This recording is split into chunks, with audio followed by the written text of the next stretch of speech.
Türkmenistanyň ýokunç keseller hassahanalarynda COVID-19 alamatlary bolan adamlar barha köpelýär.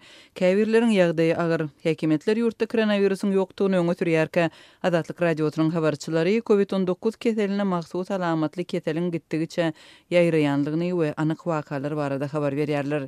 Adatlyň Aşgabatdaky habarçysynyň sözlerine görä häzirki wagtda adamdan 5 adam paýtagtyň çoğunludaky ýokunç keseller hassahanasynda saklanýar. Haly agyr bolan ýataglara kislorod bejergesi berilýär. Ýöne hasahanada öýküni emeli işletmek boýunça öýriten jamlar ýok. Adatlyk radio saýdylýan bu ýagdaýlar barada Aşgabatyň ýokunç keseller merkezinden kommentariýa alyp bilmedi.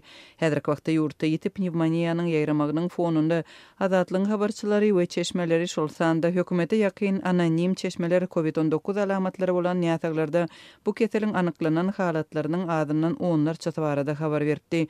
Ýataglaryň arasynda medisina işgärleri hem bar, ýogulanlar hem boldy. Soňky ýagdaýlaryň birinde Türkmenawat şäherinde 61 ýaşly adam koronavirus sebäpli aradan çykdy. Merhum ikinji şäher poliklinikasynda işleýän Lokmanyň adamsydy. Bu adam 27-nji iýunda şäherdäki ýokunç keseller hastahanasynda birnäçe gün bolan soň aradan çykdy. Ýokunç keseller hastahanasynyň öz işgärleri we Liwap vilayatyndaky Lokmanlar häzirki ýagdaýdan ören aladylanýar. 30-njy iýunda Adatlyga merhumyň kesellemegine getiren käbir goşmaça maglumatlar gowuşdy. Adatlyň habarçysy bu adamyň ýaňy ýakynda daşugdaky toýa gatnaşanlygyny habar berdi. Oňa şol ýerde ýokaşan bolmagy çak edilýär. Ol ýyzyna gaýdyp gelende süýji keseli sebäpli keselhana ýerleşdirildi. Ýöne birnäçe günden soň gyzdyrdy hem demalyş problemalary ýüze çykdy. Onuň gyssagly ýagdaýda ýokunç keseller hastahanasyna geçirdiler diýip habarçymyz aýdýar. Adatlyk radiosy öz çeşmeleriniň gizlenligini saklamak we howpsuzlygyny berja etmek maksatly hastalaryň şahsiýetini we bolup geçýän wakalaryň jekmejeklerini açmaýar. Mundan öň Adatlyň Aşgabatdaky we vilayatlardaky habarçylary daşowuzyň ýaşaýjylarynyň şeýlede bu vilayata baryp gaýdan beýleki regionlaryň ýaşaýjylarynyň arasynda COVID-19 keseliniň anyklananlygyny habar berdi. Ýurdun häkimetleri COVID-19 bilen kesellän adamlaryň anyklananlygyny resmi taýdan ikrar etmeýärler. Şonuň bilen birlikde de ýurtda käbir öňüni alyş çärelerini güýçlendirýärler.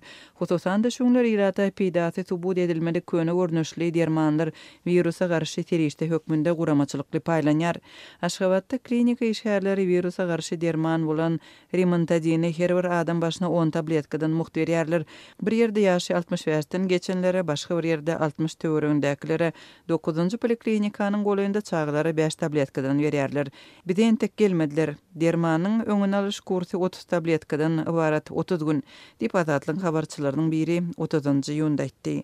Bir gün öň Adatlyň başga bir habarçysy saglyk işgärleriniň bu dermany ýaşaýjylaryň öýlerine getirip başlandyklaryny habar berdi. Habarçymyzyň özüne hem onuň maşgala agdalaryna 7 tabletkadan berilipdir.